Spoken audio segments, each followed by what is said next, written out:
Alright, what I want to do today is a impeller and wear ring change on a 2014 Doo Spark. I haven't done it yet. We're going to see how it goes. I don't think it's going to be incredibly hard. That's why I wanted to make this video. It should be quite simple so people can do it at home. You don't need a bunch of tools. For a impeller change, you will need the impeller removal tool. It's basically a little spline section with a bolt head on top. All that is for, so it'll spline into your old impeller and your new one, so you can remove it from the pump housing. It also would be handy to have a vise to put the other side of the pump housing in, and I'll show you that. New wear ring if you want. I got a plastic one here. The original plastic one I've had no problems with, and I pushed a few rocks through. So I thought, well, I've got a bunch of spares, so I may as well use them up. If you want a stainless steel one, it's the same procedure. You need a couple 10mm wrenches to take your steering off, and 13mm on a extension to get in and remove your pump housing bolts. There's only 3. I don't have IBR, which makes this a little more simple. If you do, you need to remove all your IBR, your reverse bucket and that kind of stuff, and your linkage before you get to this point. It's not that hard. It's a couple extra bolts and another linkage. I'm going to use a little anti-seize on the prop shaft splines inside here on the drive shaft. I just think that's a good idea. Probably a little grease to seal the little nose cone in here on the impeller. This comes with the Skat-Trak impeller. And some grease for the wear ring seal. This impeller is just a Skat-Trak 1214. It's their new geometry that's not supposed to cavitate as much. I just wanted a new impeller. Lots of people are on the Solus. I thought I'd give this a try instead for no other reason than I'm curious, see what it does, right? Anyways, shouldn't be that hard, so we may as well get to it. I think you can see it from there. Yeah, it looks like you can. What we're going to first do is remove the steering linkage here. I'll try not to block the light. Now this would be easier if you don't have a camera and a light in the way, so. Of course, wrong way. So this is just 10mm wrenches, and this is just your steering linkage.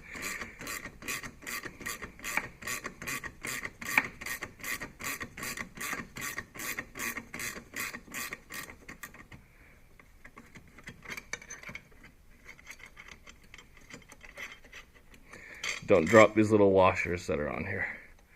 I'm sure you don't want to lose those.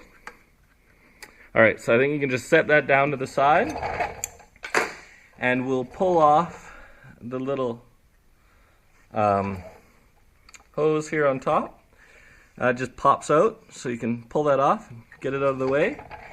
And I think now it's just 3 bolts.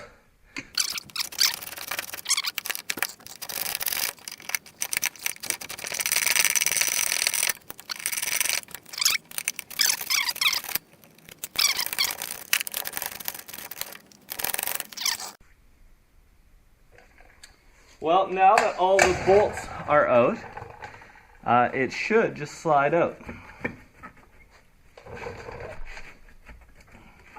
You can see it's a little tight, but that's just your rubber seal. And there we go. Now she pops out.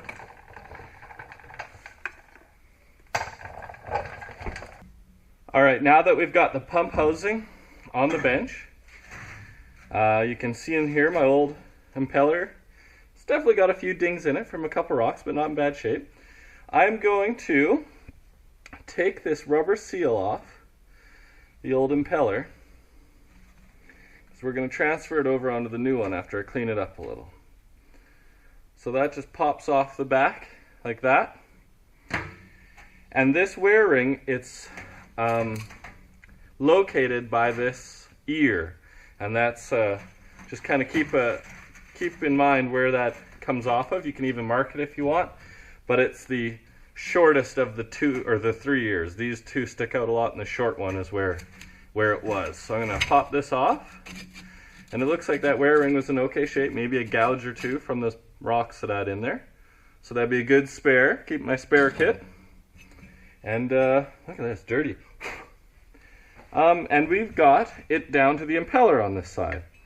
Like I said, it's not in bad shape, not in great shape either. It's definitely rusting.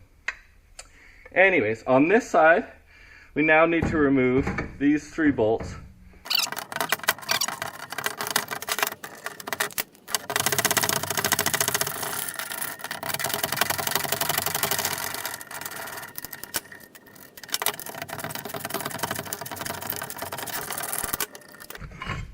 Okay. Now, what we got to do is pop off those 3 Allen heads to remove this tail cone. These Allen heads are a 5mm Allen head. So, just in case you're wondering.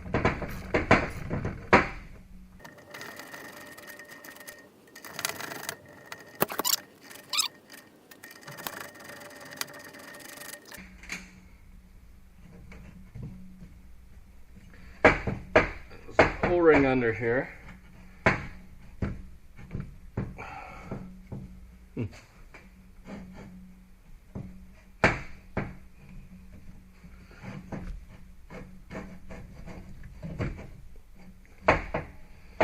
There we go. It's got a pull on that pretty good. That's sealed in there pretty good, actually.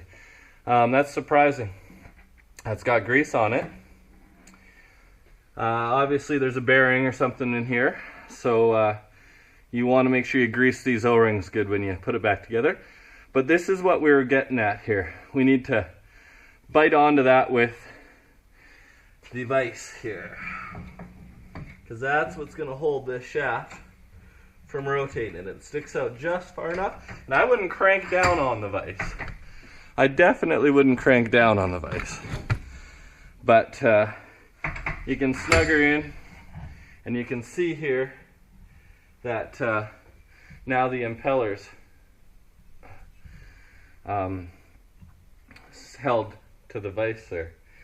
Now this nose cone on here, I'm not 100% sure how it comes off. I have a feeling it's threaded, but thread it with. Oh, you can just use your hands. Look at that.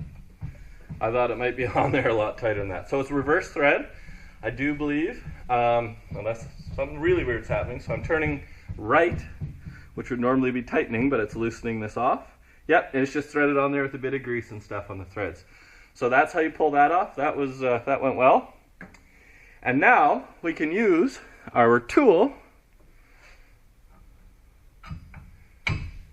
to back this impeller off. And let me check the new impeller, make sure the threads are righty-tighty on it. Yeah, the thread, it's got normal right-hand threads on it. Loosened her off. Came out of the vise. Maybe I should have done it a little tighter. But there's our impeller. Okay. Ta-da! There's a little O-ring in there. We'll see if it transfers over or not to the Skat and go from there. Let's see the Skat. The Skat does not have room for the O-ring. Nope. So I'll leave the O-ring in there. Yeah, there's definitely no place for that. So all that is to seal the threads so they don't get rusty. Oh well. Guess we won't worry about that. Hopefully you don't need to take it off. It's got lots of anti-seize on the threads already.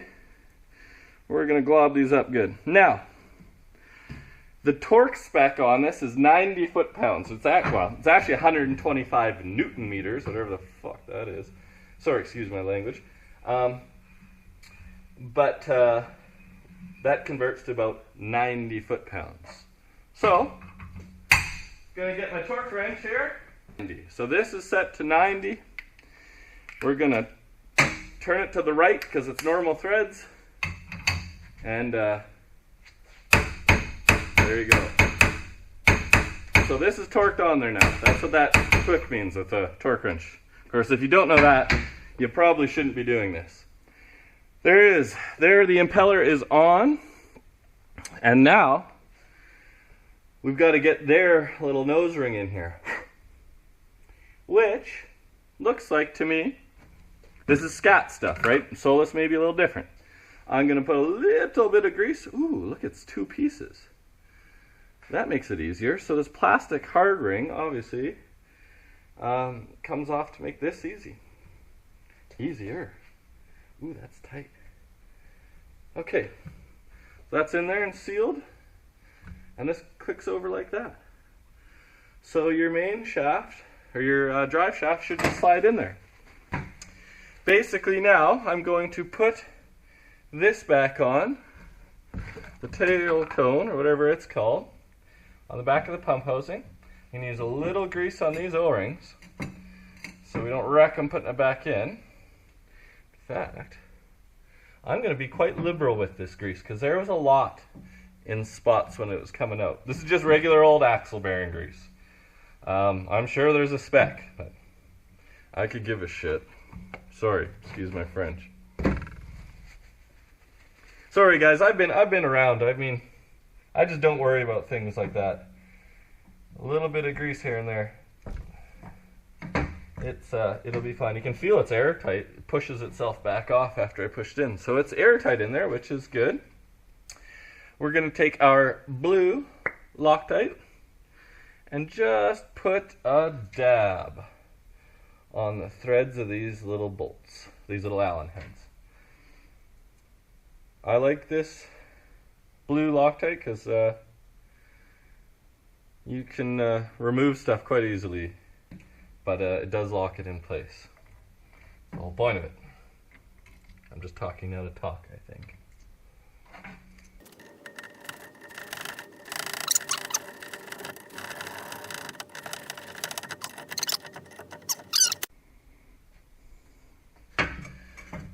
Okay, to put this tail housing on, I'm also going to put a little blue Loctite on the bolts. And you don't need a ton, just a little. Just a little. Alright. Throw these guys back on.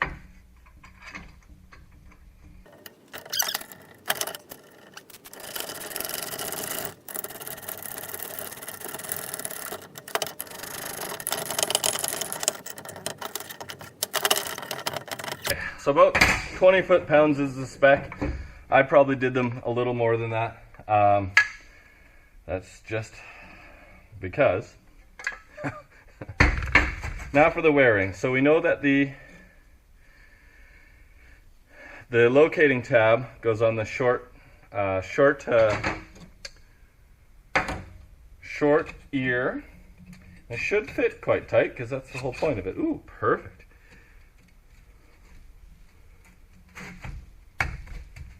There we go. There we go. Now it's all lined up and it's in there, snug. Now we got to put our O-ring back on. So for this, clean it off over here with my paper towel, and I'm going to put a little bit of grease around it, I think. I am just going to take a little bit of grease, not a whole bunch, and just kind of go around the inside just to try to make this a little easier and seal a little better. You don't need to get crazy. I'm sure you could get by without using a little grease on it, but I've got it sitting right here. Alright, there we go. We got a little grease. Let's sand this guy up. And it's got a little groove there it kind of locates in. So if you can get it to seat and just kind of move it around, and your last little bit, you got to stretch it over, and it'll seat right into that groove.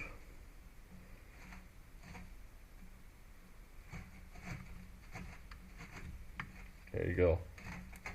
And it just will fit right down in there nice. Now I'm going to remove any excess grease so it's a little less sloppy going in, and put a little grease on the inside of this seal so we don't wreck it when we put it over the drive shaft. and a little anti-seize down in here on the splines. So we're going to put this housing back in. We've got the new impeller and the wearing, and we've got it located on the short ear here, and it installs right here. The tricky part is to get the drive shaft aligned. So basically I just use my hand here. I can feel it just with my fingers, and I can feel it go into that rubber seal. Then at that point I know it just is up to those splines to mate.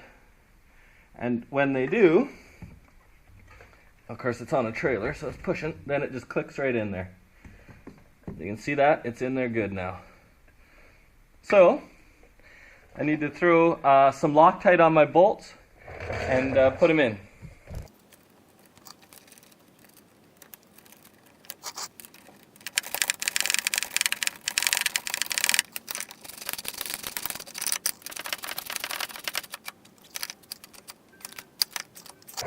Alright, now you can push this little hose back in, and it just slides in, and hook your steering back up.